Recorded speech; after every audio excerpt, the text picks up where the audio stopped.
நண்பன் குட்டி மகள் நஜரியா பேசுகிறேன். இன்னைக்கு 10 கிலோ பிரியாணி உங்களுக்கு சொல்லி தர போகிறேன். 10 கிலோ அரிசிக்கு 2 லிட்டர் எண்ணெய் சேர்த்துக்கணும். கொஞ்சமாக பச்சை மிளகா, கருவேப்பிலை சேர்த்துக்கணும். உங்களுக்கு எல்லா அளவும் நான் டிஸ்பிளேல கொடுக்குறேன். நாங்கள் பட்டை ஏலக்காய் எண்ணெயில் சேர்க்கலை.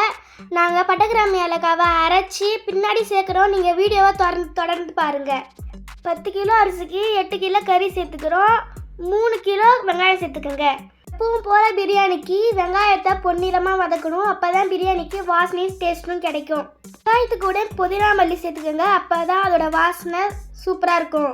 பிரியாணி செய்கிறது ரொம்ப ஈஸி. நம்மளுக்கு உப்பு காரம் தெரிஞ்சாலே ஈஸியாக செஞ்சிடலாம். ஆனால் எங்கள் அப்பா உங்களுக்கு ஃபிசிக்கலான வேலையை நிறைய சொல்லி தராரு. அந்த மாதிரி செஞ்சாதான் பிரியாணி நல்லா செய்ய முடியும். வெங்காயம் பொன்னிறமாக வதங்குறோடனே அரைச்சி இஞ்சி பூண்டு சாந்து சேர்த்துக்கோங்க. இஞ்சி பூண்டு சாந்து நல்லா வதங்கி எண்ணெய் பிரிஞ்சு வரணும். அப்போ தான் நல்லா வாசனையாக இருக்கும், சுவையாக இருக்கும்.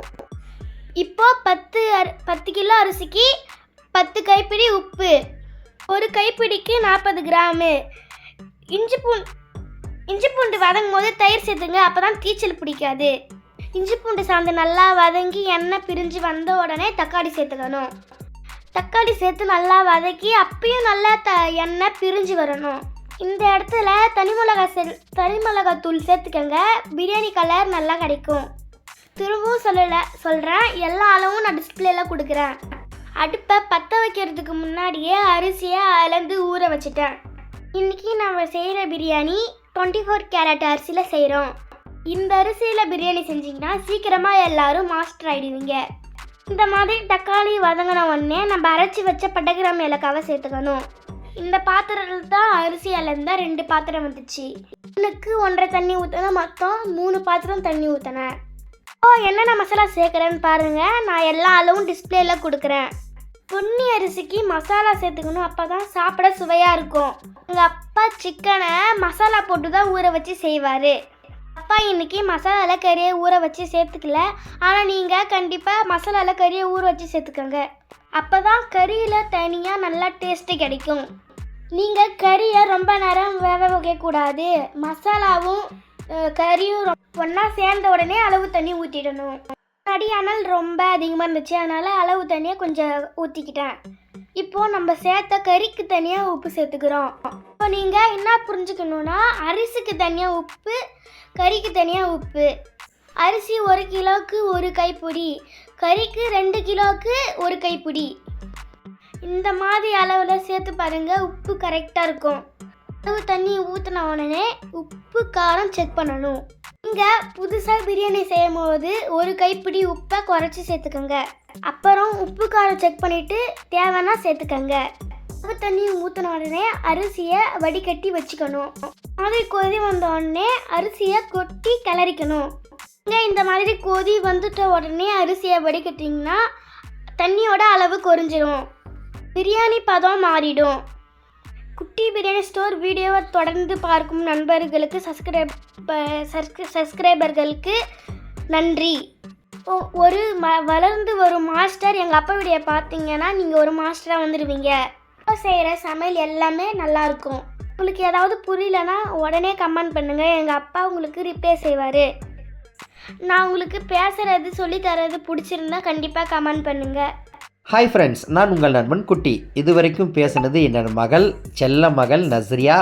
அப்பா நீங்கள் எல்லா வீடியோக்கும் பேசுகிறேன், நான் ஒரு வீடியோ பேசுகிறேன்னு சொல்லி வாங்கி பேசுனாங்க. உங்களுக்கு பிடிச்சிருந்தா கண்டிப்பாக கமெண்ட் பண்ணுங்கள். இப்போது இதுக்கப்புறம் அந்த தண்ணியும் அரிசியும் ஒன்றா சேர நம்ம இப்போ சொல்கிற மாதிரி விரவை குறைச்சிக்கிட்டே இருக்கணும். அப்போ தான் ஒரே சமமான பதம், நமக்கு தீச்சல் இல்லாமல் சாப்பாடு கிடைக்கும். இந்த பட்டை அரைச்சி பொடி சேர்க்குறோம் இல்லையா, அந்த மாதிரி தக்காளி வதங்கிட்டு அப்போ பாதியும் இந்த இடத்துல பாதியும் சேர்க்கும் போது உங்களுக்கு நல்ல ஒரு வாசனை அதிகமாக கிடைக்கும். நல்ல அந்த கண்டிப்பாக இந்த மாதிரி நீங்கள் செஞ்சு பாருங்கள். அப்புறம் இன்றைக்கி நீங்கள் கமெண்ட் பண்ணுவீங்க. இந்த மாதிரி அரிசியும் தண்ணியும் ஒன்றா சேர்ந்துட்டே இருக்குது. அந்த கீழே அனலை எடுத்துக்கிட்டே இருக்கிறோம். அப்படியே நமக்கு தம் போட போகிறோம். என் வீடியோவை புதுசாக பார்க்குற வியூவர்ஸ், தொடர்ந்து பார்க்கும் என் சப்ஸ்கிரைபர் நண்பர்கள், என் சேனல் வீடியோ உங்களை ஒரு சமையல்காரர்களாக உருவாக்க வேண்டும். வளர்ந்து ஒரு மாஸ்டர் என்னுடைய வீடியோவை தொடர்ந்து பார்க்குறீங்கன்னா கண்டிப்பாக நீங்கள் ஒரு சமையல்காரர்களாக வருவீங்க. எங்கள் நம்பிக்கை நாங்கள் போடும் வீடியோவில் இருக்கிறது. என் வீடியோ கண்டிப்பாக உங்களுக்கு பிடிச்சிருந்தா கண்டிப்பாக நீங்கள் தொடர்ந்து பார்க்குற நண்பர்கள் அனைவரும் இந்த வீடியோவுக்கு கமெண்ட் பண்ணுங்கள். இப்போது அந்த அரிசி நீரும் ஒன்றா ஆயிடுச்சு. கீழே அனல் பதத்தை எடுத்தாச்சு.